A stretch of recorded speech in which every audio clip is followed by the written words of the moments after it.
Ардақты жыр сүйер ағайын, бүгін сәуірдің 11-і Жаңаөзен қаласында сағат 11-ден 11 кетіп отыр. Не деген кездейсоқ деймін да. Мынау сөз бен саз бағдарламасының жүргізушісі Бердіхан Әлі мен әрбір жыршы бір-бір шығармадан орындасын дегесін жерде мен Бақтыбай Елеусенов мынау Әділбек ағамның Қарабура әулиесін жырлайын деп отырмын.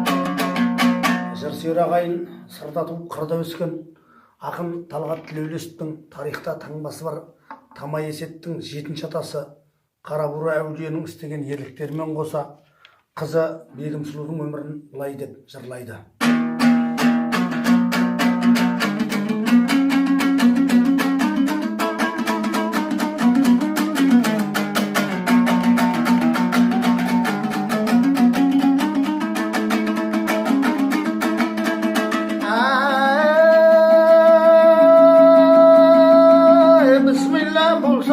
Сөзім басы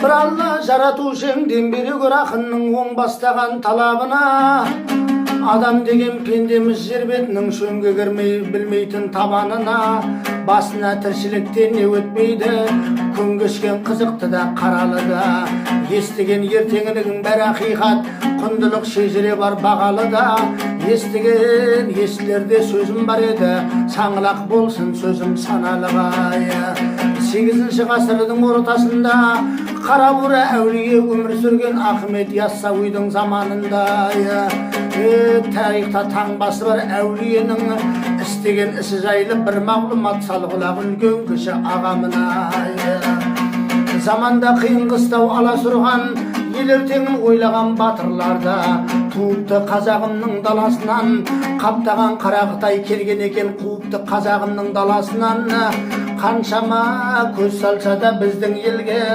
ешқандай сөнбепті таласынан Қарабура әруақты кісі екен халқының қамын жеген өзі батыр туыпты жетірудің тамасынан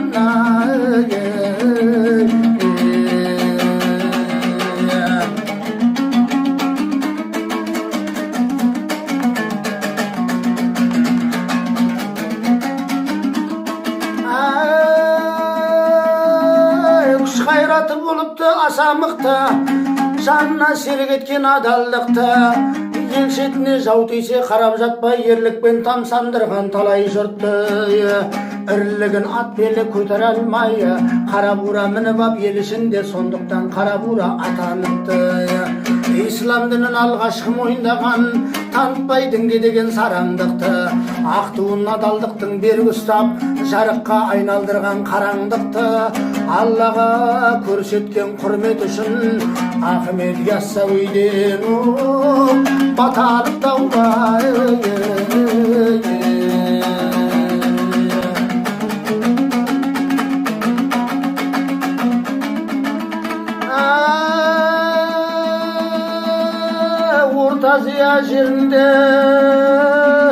Орта Азия жерінде дін ислам таратқан аузына жұртын қаратқан Қожа Ахмет Яссауи 63-ке келгенде мына дүние жалғаннан көзіммен өзі көргенде пайғамбарым Мұхаммед 63 жасты жасаған одан артық жас жасау мен үшін күнә болады адам деген пендеміз 5 күндік жердің қонағы өзіме қолды жұмсамайым өзіме қолды жұмсасам Аллаға деген құрметім ісімде қалай оңады қолымнан келер жалғыз іс жарық нұрдан ажырап қара жердің қойнына өз еркімменен кіремін бұл үшін мен арнайы мұнажат орын қылу ем жер астына салдырып сонда да өмір сүремін жер бетіне қайтып шықпаймын ақырғы демім біткенше жер бетіне жақсылық жаратқаннан тілерім айналайын ағайын күндердің күні болғанда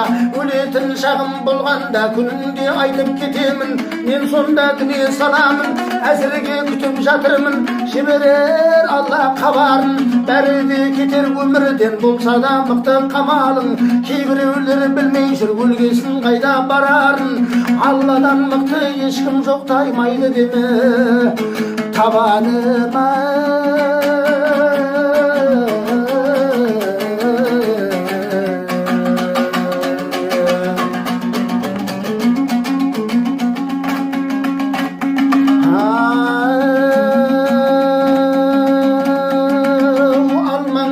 жұртым жаманат. Көңілде болсын қанағат, бір-біріңе ешқашан ұры сөз айтпа балағат. Сөзімді менің тыңдасаң, сендерге еттім аманат. Мен дүние саламын, жаратқаны бір Алла, алдыңа енді барамын. Оң жаққа алып денемді, суымай денем тұрғанда, ісі осылай болғанда, қара бура мінген бір кісі мәңгі жатар орныма, өзі де алып кетеді, апаратын жеріне өзі қалып жетеді. Қайда алып барасын деп оның қолын қақпаңдар, сөзге тоқтар ағайын. Әулие баба айтқанын бұлжытпай бәрі қылады, әулиенің әрісін іштейді бәрі ұғады. Аңызға енді сүйенсек, әулие көзін жұмады. Күллі мұсылман жиналып не істейміз деп тұрғанда, қара бура мінген бұйдасыз қара жолдың бойында, әулие денесін жуатын қара құмырасы қолында. Әулиенің болды дегені айтқаны анық келеді, жаназасын шығарып үріпін жасап мәйіттің көтеріп алып кетеді. Жеткенде аңыз көнеден сөзімнің жоқ бөтені, тарихта бар таңбасы қара бура әулие ұлыға деген құрметін осылай қызмет етеді. Қара бура әулие Қаратаудың жерінде, Қаратаудың теріскей созақ шаһар елінде, көз жіберіп алыстан тас батырдың құдірет дулығасы секілді сағасынан көресің, күмбездеп қойған төбесін. Қазірде біздің қазағым ардақ тұтқан ересін, ұрпағына үлгі етіп қадірлеген көнесін. Аруақты туған бабамыз жастарды желеп жебесін. Қара бура әулие рухыңа басыйым, бойыма қуаты бересің.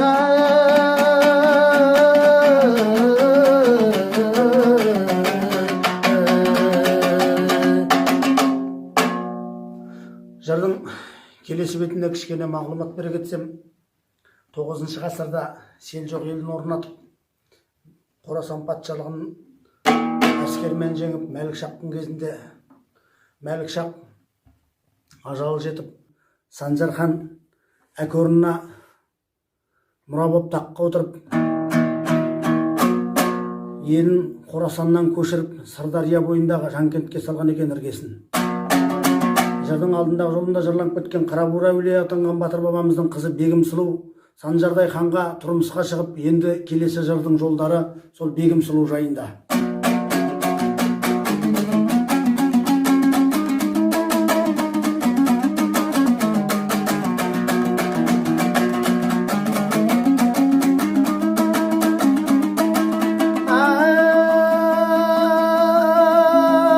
Халқына ерлігімен пана болған, салиқалы сөзім бар дана болған. Қара бура әулие өтті өмірден ешқашан ауытқымаған тура жолдан. Тарих бар өмір жүгін арқалаған, куә боп далам жатыр алқам салқам. Басынан өтсе дағы зомбаламдар, қызығы дүнияның тарқамаған. Сыр шелдер қойнауынан сырт елінде, қайғы мен қасірет бар жүрегінде. Тарихтың бетін ашып үңілгендері бұл жайды айдан анық біледі де. Біз жүрсек сол тарихтың ізіменен, тыңдаушым көп жайтты түсінерең. Бегім Сұлу жайында тоқталайын, бұл өзі қара бура қыз екен. Жан баласы қызығар бал нұрына, асқан биік болыпты ақылы да. Санжардай ханға шыққан Бегім Сұлу, ал енді тоқталайын тағдырына.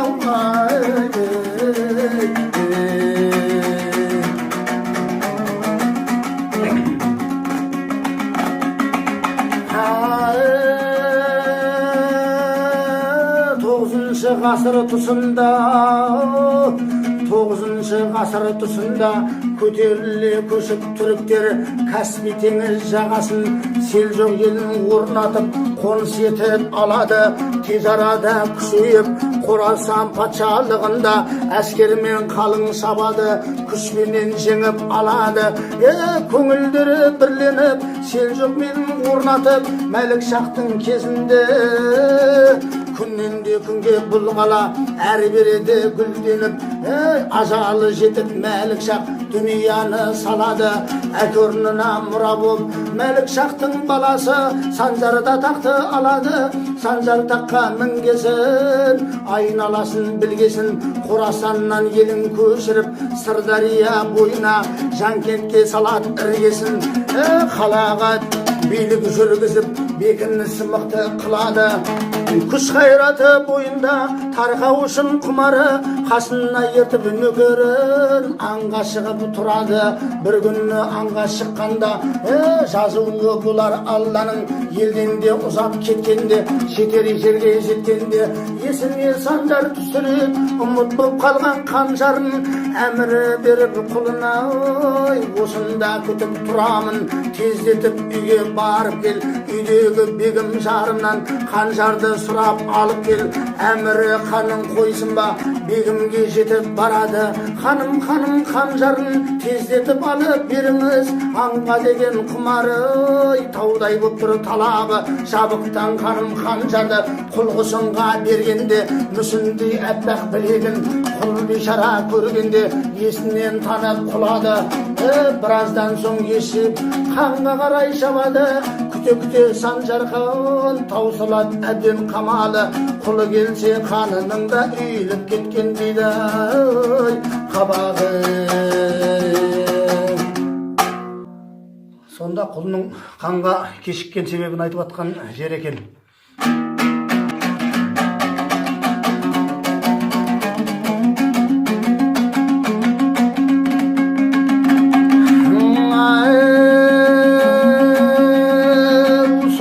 Құлын сөйлейді, сөйлегенде бұйдейді. Қанайым, талай жылдар құл болып тиебеді көмегім. Қанжармен шауып тастасам, қазір-ақ қатып өлейін. Қасық қанымды тақсыр қия көр, тез келемін деп едім.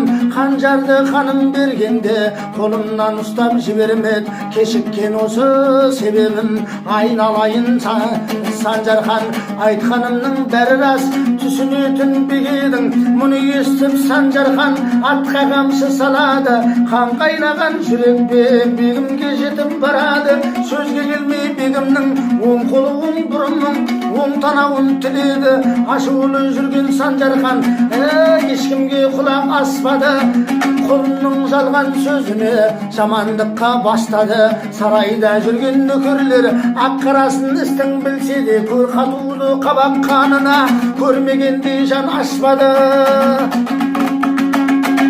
Күнәһар деп бегімді зынданға салып тастайды. Зынданда бегім жылайды, көзінің жасын бұлайды. Жалбарынып Аллаға түнелмен көмек сұрайды. Ертеңгі күні болғанда, көзінің жасы толғанда, ністерін білмей дал болып, үміттің күні солғанда, қара бура әулие түсіне қыздың кіреді. Мән жайын сұрап, әрістің ақ қарасын біледі. Жазықсыз мына жаладан бегімде әбден жүдеді. Шындықты айтып тұрғанда соғылған қыздың жүрегі. Ақ болсаң егер қызым-ау, ақ болсаң егер қызым-ау, оң қолың оң бұрының таң атпай-ақ өзінің сол қалпына келеді. Аққа Алла жақ деген, саған деген бұда бір жаратқанның көмегі. Сол күні сол түн ішінде қара бура әулие Санжарға да енеді. Сен де менің балам ең, егер де қызым ақ болса, оң қолы оң бұрыны өз қалпына келеді. Мән жайын істің білсе де бір ауыз сөзді айтпаған болсыншы ханым дегені.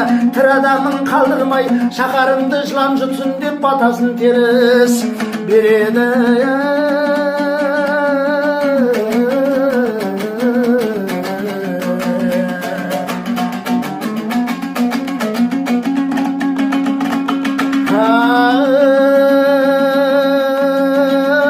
Осы түсті көргесін Санжарда қатты шошынып, ністерін білмей дал болып, тұрады біраз тосылып. Таң атқан соң Санжархан жібереді құлдарын, ханым қандай күйде деп айтыңдар маған хабарын. Құлдары барса зынданға баяғы түсіп қалпына, шашын тарап тұр екен қолына алып тарағын.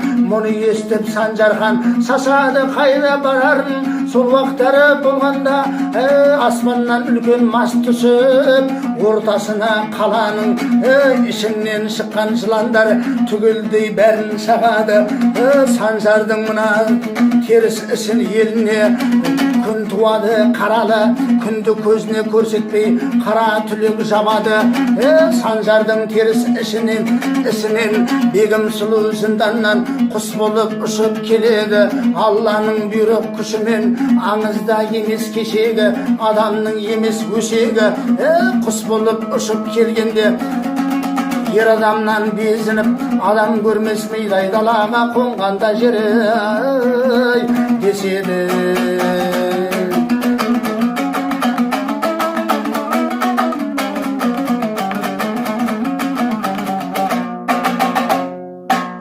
Бегім анамыздың қазіргі тұрған мазары Сыр еліндегі Көктөбе дейтін жерінде дейді.